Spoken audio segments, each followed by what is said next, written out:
বিদেশ জামু এই করে টাকা দিছি শফিক মানে ও হালায় তো আমার থেকেও টাকা নিছে। অফিসে গেছিলাম, অফিসে যাই দেখি তালা মারা। অল্প কিছু টাকা আছে তো, অল্প কিছু টাকা দিয়ে দেন, আমি 20 টাকা দিয়ে দিই ভাই।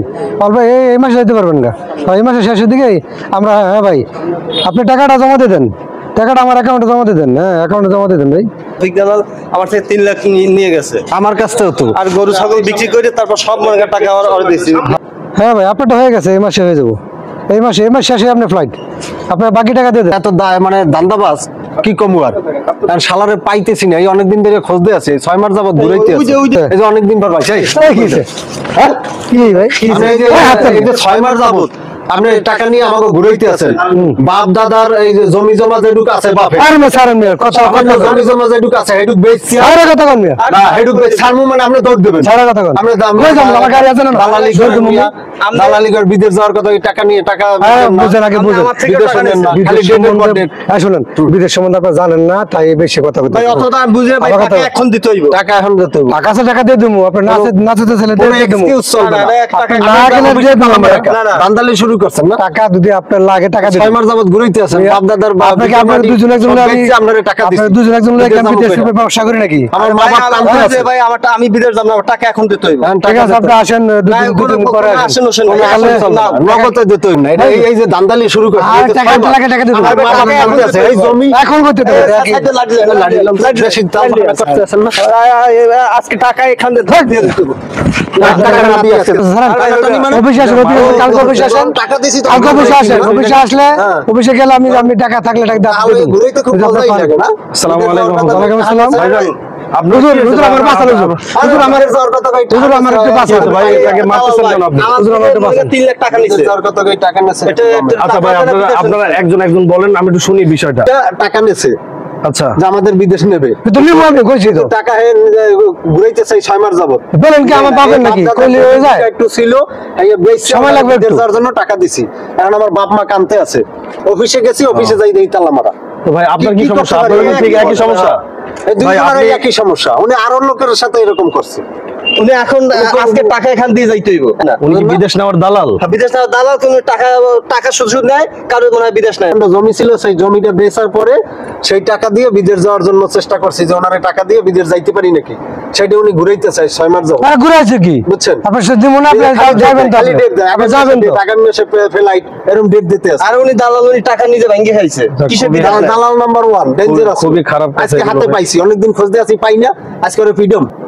তো ভাই আপনি এই যে মানুষের কাছ থেকে যে টাকা নিছেন, আপনি যে এই যে তারা 1 দিন 2 দিন 3 দিন করে যে ঘুরাইছেন ভাই, আসলে এটা তো ঠিক না। এটা তো কাগজপত্রের বিষয়, এটা তো আর মুখের কথা না। আসলে আমি ভাই, কাগজে জমা দিছি, কাগজ আসবে, তারপরে ওদের আপনি 6 মাস লাগবে তো। কাগজ আইতে 6 মাস লাগে। আপনি তাহলে আপনারা জানেন না, জানেন না। কাগজ আইতে তাহলে আমাকে জানেন ভাই, আমার টাকা দেন। তাহলে আপনি জানেন না। আমরা মনে হয় কিছু বুঝি না। কি বুঝেন আপনি? বুঝলে বিদেশ যেতে পারতেন না এতদিন? বিদেশ নাই। অনেক কষ্ট করে তারা টাকা আপনাকে দিয়েছে।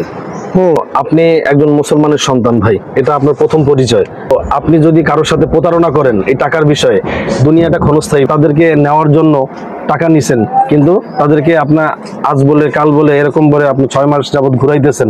এটা তো ভাই কোনো মুসলমান কত লোক বছর বছর ঘুরে, আর 6 মাস। আমি তো চেষ্টা করতেছি নেওয়ার জন্য। ভাই আসলে দেখেন, আমি কাগজ সব জমা দেওয়া ওদের। আপনি যদি আপনার মনের মধ্যে কি আছে এটা আল্লাহ তাআলা ভালো জানে, আমি জানি না।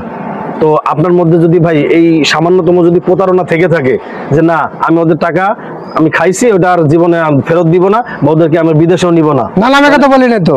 না, তো টাকা না নিতে বলে টাকা ফেরত দিয়ে দেবো, কিন্তু সময় তো দিতে পারতে পারে। এখন আপনি পাগল হয়ে গেছেন, আজকে যাবেন আজকে।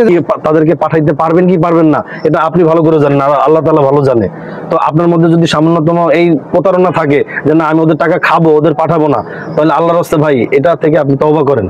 কারণ আজকে আপনি একটা মানুষের একটা হক মেরে খাচ্ছেন, এটা যা আপনার তাদের কষ্টের টাকা আপনি আজকে নিজে খাইতেছেন, আপনার সন্তানদেরকে আপনি খাওয়াইতেছেন, কিন্তু এই টাকা কাল হাসরের ময়দানে আপনার গলার বড় কাটা হয়ে দাঁড়াবে। মহানবী সাল্লাল্লাহু আলাইহি ওয়াসাল্লাম বলছে যে প্রতারণাকারী এবং ধোঁকাবাজকারীদের সাথে আমার কোনো সম্পর্ক নেই। আল্লাহ তাআলাও এই প্রতারণাকারীদের বিরুদ্ধে অনেক কঠোর শাস্তির ঘোষণা দিয়েছে। আশা করব ভাই আপনি তাদের পাঠাতে পারেন, আলহামদুলিল্লাহ, তো চেষ্টা করেন পাঠানোর জন্য। আর যদি একান্তই মনে করেন যে না আসলে আমি পাঠাতে পারবো না, তাহলে একটু কষ্ট করে হলেও তাদের টাকাগুলো আপনি দিয়ে দেন ভাই। হুজুর, আপনি যে কথাগুলো বলছেন এটা আমি বুঝতে পারছি। আমি এতদিন তাহলে ভুল করছি, আমি এই পথ থেকে আমাকে সরে উচিত ছিল, তো আমি এটা আসলে ভুল করে ফেলেছি। তো আমার একটু সময় দিতে হবে, যেহেতু টাকাগুলো ভেঙে ফেলাইছি। এখন নির্দিষ্ট একটা ডেট দিতে বলেন, যে এই ডেট যেন আর মিস না হয়। যেহেতু ভাই তার নিজের ভুল সে বুঝতে পারছে, আগামীতে সে এই ধরনের প্রতারণার সে কাজ করবে না। তো আগস্টের 10 তারিখ, আচ্ছা আমরা হুজুরের সম্মানে আমরা আগস্টের 10 এই তারিখ তারিখে মাইনে নিলাম। আচ্ছা, ঠিক আছে। হুজুরের সম্মানার্থে আমরা আপনার এই কথা মান্য নিলাম, এই তারিখটা ঠিক আছে, আগস্টের 10 তারিখ, আগস্টের 10 তারিখ। এটা যেন মনে থাকে। আলহামদুলিল্লাহ ভাই। তো ভাই আপনার জ্ঞান নাম হাসাদ কখনোই সমাজে শান্তি শৃঙ্খলা ধন্যবাদ হুজুর।